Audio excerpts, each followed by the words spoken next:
তুমি এখনো শোনি? বুঝলা, আজকে তোমার হাতের রান্নাটা যা হয়েছিল না, মনে হচ্ছে তোমার হাতে একটা চুমু খাই। ইস, মেয়ের সামনে তুমি যে কি সব বলো না।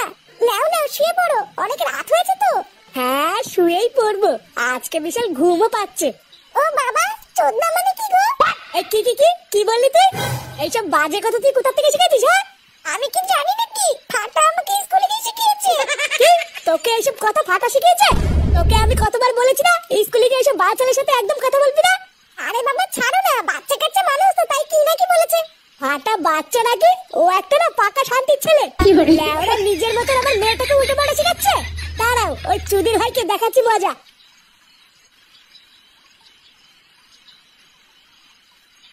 দিনের বেলায় যেমন তেমন, কিন্তু রাতের দিকে শীতটা একটু বেশি করছে, কি বলো? হ্যাঁ, তাজা বলেছে। কি হলো কাকা, থেমে গেল যে? কেমন যেন একটা আজব শব্দ আসছে না? শব্দ কই? ও মনের ভুলে কি নাকি শুনেছ? চলো চলো। আর না রে হরি, একটু ভালো করে কান পেতে শোন, আমি কেমন যেন একটা শব্দ পাচ্ছি। ও তোমার বুড়ো বয়সে বিমৃতি হয়েছে কাকা, আর এই শীতের মধ্যে দাঁড়িও না, চলো চলো। কাকা, তুমি মনে হচ্ছে ঠিকই শুনেছিলে গো, এটা আবার কিসের শব্দ? হ্যাঁ রে হরি, জায়গাটা না খুব একটা ভালো লাগছে না রে, আমাদের তাড়াতাড়ি এখান থেকে বেরোতে হবে। কি গো কাকা?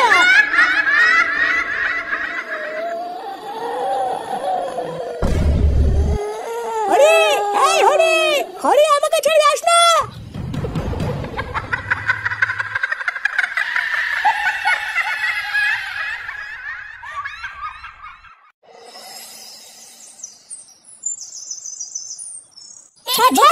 তোর এত বড় সাহস, এতবার মেরে দিস তুই?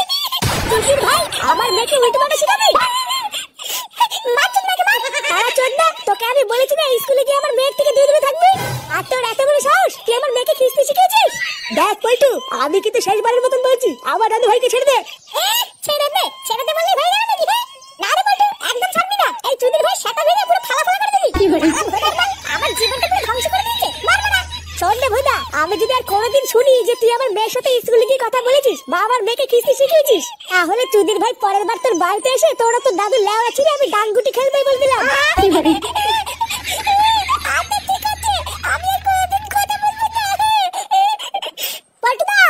তুমি এখানে ঝামেলা করছো, আর ওইদিকে তো বিশাল বড় একটা কেলেঙ্কারি হয়ে গেছে। কি কেলেঙ্কারি হয়ে গেছে মানে? বন্ধুরা, তোমরা কি জানো তোমাদের হাতে স্মার্টফোন দিয়েও এখন ইনকাম করা সম্ভব? ক্রিকেটে গেম খেলো আর আয় করো আসল টাকা। 100% ভিপিএল স্পেশাল রিলোড বোনাস সর্বোচ্চ 3000 টাকা পর্যন্ত যেত। ক্রিকেটে জিলি গেম খেলো আর উপভোগ করো প্রতিদিন 50টি ফ্রি স্পিনের সুবিধা। মাত্র 500 টাকা ডিপোজিট করো আর ইনস্ট্যান্ট পেয়ে যাও 300 টাকা বোনাস। এছাড়া জন্মদিনে থাকছে ক্রিকেটের তরফ থেকে বিশেষ চমক 1000 টাকা বোনাস। টিলি টুর্নামেন্টে অংশ নিয়ে যেত এবং প্রতি সপ্তাহে আইফোন 16 প্রো ম্যাক্স এবং 900% সাপ্তাহিক স্লট রিচার্জ বোনাস। ক্রিকেটে গেম খেলো এবং যেত আকর্ষণীয় পুরস্কার Google pixel 9 pro, SL Nitro 5, Google pixel watch 3 এবং আরো অনেক কিছু। এছাড়া তোমার জেতা টাকাটা তুমি তোমার সুবিধা মতন উপায় তুলে নিতে পারো বাংলাদেশ থেকে বিকাশ, নগদ, রকেটে এবং ভারত থেকে ফোনপে, গুগল পে এবং ইউপিআই এর মাধ্যমে। তো পিন করা কমেন্ট লিংক থেকে ক্রিকেট রেজিস্টার করো এবং উপার্জনের যাত্রা শুরু করো।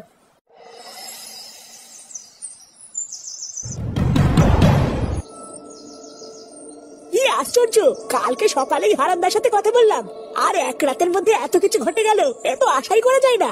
আমার তো দেখে বুকের ভিতরটা কেমন কেঁপে কেঁপে উঠছে। একটা জলজান্ত মানুষের কি অবস্থা! আরে দেখে বুঝতে পারছি না কি সাংঘাতিক ভয়ঙ্কর ভাবে একটা জলজান্ত মানুষকে মেরে ফেলেছে। একটা চোখ উপড়ে নিয়েছে, আবার পুরো শরীরটাও পুরো ফ্যাকাশে হয়ে গেছে, যেন মনে হচ্ছে পুরো শরীর থেকে কে যেন রক্ত চুষে খেয়ে নিয়েছে। বাবারে বাবা, আমি তো পুরো শিওর এটা কোনো ডাইনির কাজ, না হলে তো এটা কোনোভাবেই সম্ভব না। হ্যাঁ ঠিকই বলেছো। এই পুরো মেরেছে, এই সে বাবা কি হয়েছে? আইটো দেখছিস তো কাল রাতে গ্রামে কি হয়েছে? হ্যাঁ সে তো দেখতেই পাচ্ছি, তা কি করে এমন হলো সেটা কি জানতে পারলি? না রে পল্টু, তেমন কিছু জানা যায়নি, তবে গ্রামের সবাই বলছে এটা নাকি কোনো ডাইনির কাজ। ভালো করে তাকিয়ে দেখ, মনে হচ্ছে গলার কাছে কে যেন কামড় দিয়ে সব রক্ত চুষে নিয়েছে। এটা চোদনা শুধু কি রক্ত চুষেছে নাকি? চোখের লাউড়া তো তুলে নিয়ে গেছে। এই দিন না বলে না, এই সিনেমা দেখতে পাচ্ছি না। ওরে পল্টুদা, ব্যাপারটা দেখে কি বুঝলা? এটাই বুঝলাম যে এইরকম ঘটনা কিন্তু আমাদের গ্রামে এর আগে আরো অনেকবার ঘটেছে, আর প্রতিবারের মতন এই ঘটনাটাও কিন্তু কোনো সাধারণ ঘটনা না। এই ব্যাপারটা নিয়ে আমাদের সবাই মিলে একটু গ্রামের মোড়লের বাড়িতে যেতে হবে, বুঝলি? তারপর আলোচনা করে দেখতে হবে।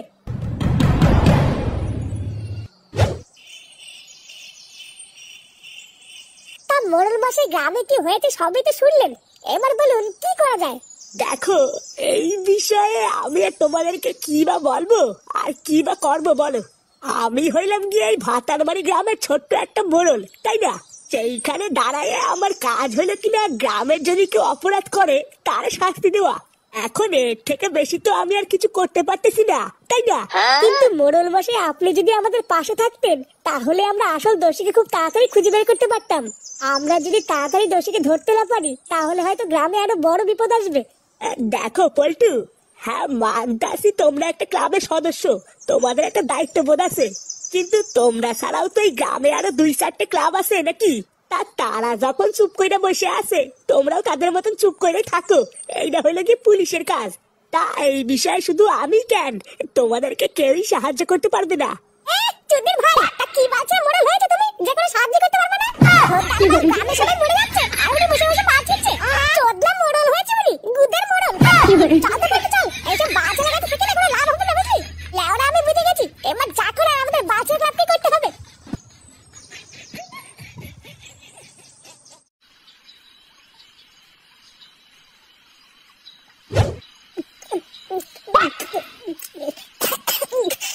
লেওরার বাল করে চুদলাই করে কাজের না, জানিস তো? ওটা আমরা কত আশা করে গেলাম, ভাবলাম গ্রামের মোড়ল হয় হয়তো কোনো সাহায্য টাহায্য পাবো। আর বুকাচিদা মোড়ল বলে কিনা এটা নাকি উনার কাজ না। তা উনার কাজটা কি রে? হ্যান্ডেল মারা? চোদলা, আমি যদি গ্রামের মোড়ল হতাম না তাহলে দেখিয়ে দিতাম চোদন কাকে বলে। হ্যাঁ সবই তো বুঝলাম, কিন্তু তুই এত খোঁজে যাচ্ছিস কেন? কোন বাল কি করলো কি না করলো ওসব আমাদের দেখে লাভ নেই, আমরা আমাদের দায়িত্ব পালন করলেই হবে। আচ্ছা পল্টুদা, পুরো গ্রামটাকে পাহারা দেওয়ার জন্য যদি আমাদের ক্লাবের তরফ থেকে সেলিক ভলান্টিয়ার দিই তাহলে কেমন হয়? আরে না না, পাগল হলে নাকি? ওই চোদনাগুলো আমরা মোড়লের উপরে, লেওড়াগুলোকে করতে বলবো বার করে ফেলবে, ছাল দরকার নেই। হ্যাঁ ঠিকই বলেছিস, অত ঝামেলার ভিতরে যাওয়ার দরকার নেই। দাঁড়া, কাল সকালটা হোক, তারপরে ঠান্ডা মাথায় ভেবে দেখতে হবে আমাদের ক্লাবের তরফ থেকে গ্রামের সেফটির জন্য কি করা যায়।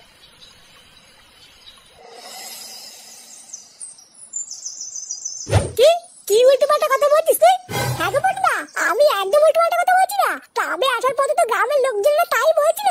তোমার বিশ্বাস না হলে তুমি ফটকে জিজ্ঞাসা করো না, ফটকেও তো ছিল আমার সাথে। হ্যাঁ রে বল্টু, ল্যাংচা ঠিকই বলছে, কাল রাতে নাকি গ্রামের আরো একজন মারা গেছে। আমি আর ল্যাংচা তো প্রথমে শুনে বিশ্বাসই করতে পারিনি যে কাল রাতে আরো একজন একই ভাবে মারা গেছে। এ মারার মাল, গ্রামে এসব কি হচ্ছে রে? আমি তো এসব কিছু বুঝতে পারছি না, রোজ রাতে একটু করে মরে যাচ্ছে। ও লেওরা, আমি বুঝে গেছি, রাত্রে বেলায় মারার মাল বাড়ির থেকে বেরোনো যাবে না, তাহলে কপালে চোদন আছে। করা যাবে তো পল্টুদা, কে মারছে কেন মারছে কিছুই তো বুঝতে পারছি না। আর এইভাবে চলতে থাকলে তো এক এক করে গ্রামের সব মানুষ মরে যাবে। প্রতিদিন রাত্রে বেলায় গ্রামের একটা একটা করে মানুষ কি করে মরছে, এখন এটা জানার একটাই রাস্তা আছে। নে মারা, সেটা আবার কোন রাস্তা? রাস্তা নয় রে, রাস্তা না, চৌরাস্তা, আমাদের গুদুম বাবা।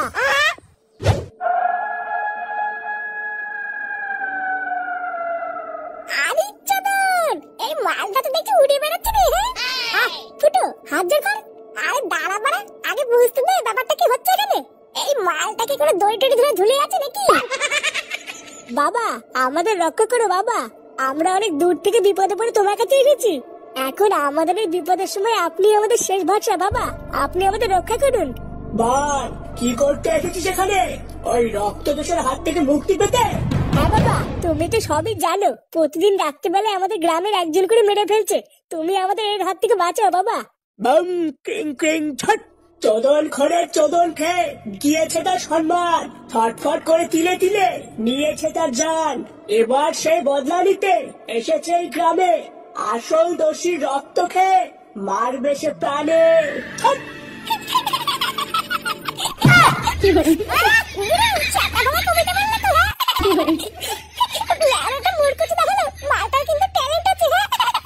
চুপ সুধীর ভাই, তুই আমাকে মূর্খ বললি? আমি মাধ্যমিক পাস। তারা চোদ্দা মাধ্যমিক আর 1 নম্বরের জন্য আমি স্টার পাইনি, কারণ জানিস? কারণ আমার পেনের কালি ফুরিয়ে গেছিল। বলছি বাবা, তুমি ওর কথা কিছু মনে করো না। এবার তুমি আমাদের বলে দাও বাবা, কে সেই দোষী যার জন্য আমাদের গ্রামের রক্তচোষাটা এত বড় ক্ষতি করছে? আর এই রক্তচোষাটা কোথায় বা থাকে আমরা তো কিছুই জানি না বাবা।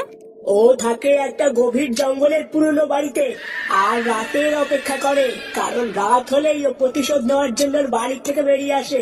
তারপর যাকে সামনে পায় তারই রক্ত চুষে খায়। কিন্তু বাবা সেই দোষীটাকে যার জন্য ও আমাদের গ্রামের সবার রক্ত চুষে খাচ্ছে? সে আর কেউ নয়, তোদেরই গ্রামের মোড়ল। হ্যাঁ, আর ওই মোড়লকে ধরে তোরা যদি একবার কোনোভাবে রক্ত চুষার বাড়িতে নিয়ে যেতে পারিস, তবেই ওই মোড়লকে ওর নিজের হাতে মেরে তারপর শান্ত হবে, নয়তো আর হবে না।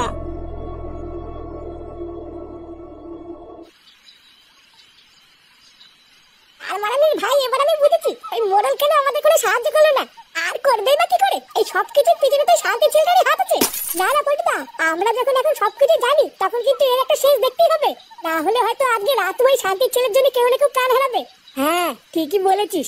আর সময় নষ্ট না করে যে করেই হোক ওই মোড়লকে রক্ত চুষের হাতে তুলে দিতে হবে, না হলে হয়তো প্রতিশোধের আগুনে রক্ত চুষে এক এক করে সবাইকে মেরে ফেলবে। চালা মাদার বাটার বাচ্চা মোড়ল, বাইরে থেকে তো দেখে মনে হয় ভাজা মাছটা উল্টে খেতে পারে না।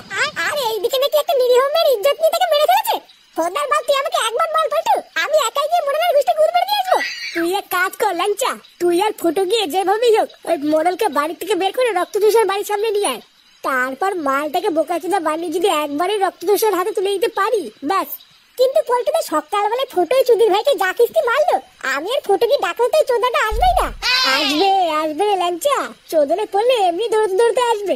তুই আর ফুটো গিয়ে কি বলবি, এবার আমি কি বলছি সেটা মন দিয়ে শোন।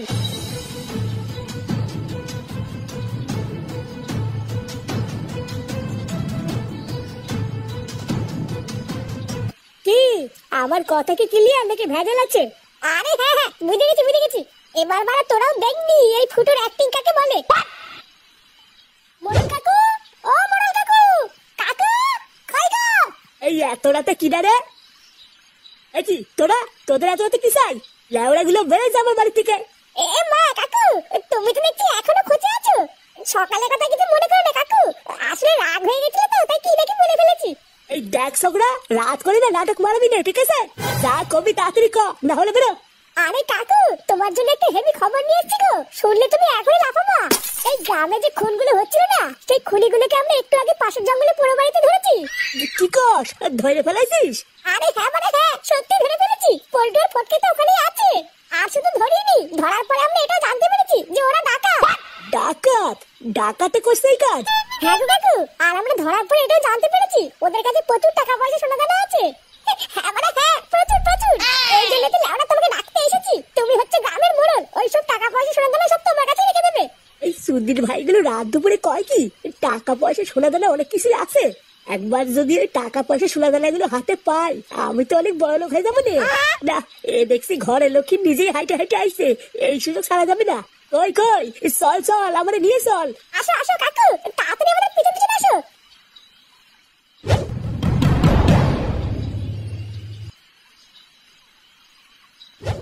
নে রে, বললি যে এখানে ডাকাত গুলো আছে, তো গেলে কোথায়?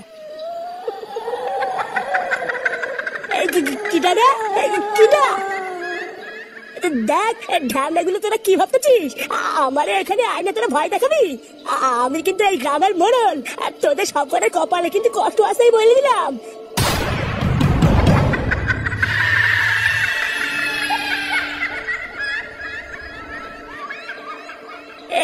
কি তুই?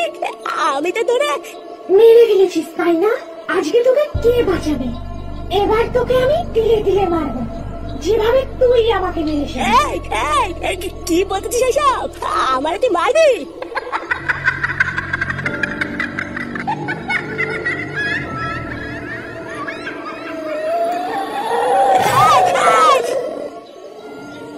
শান্তির ছেলে, এবার দেখ কেমন লাগে। এবার থেকে সব শান্ত, আর গ্রামের কোনো মানুষই মারা যাবে না। চল এবার আমরাও যাই।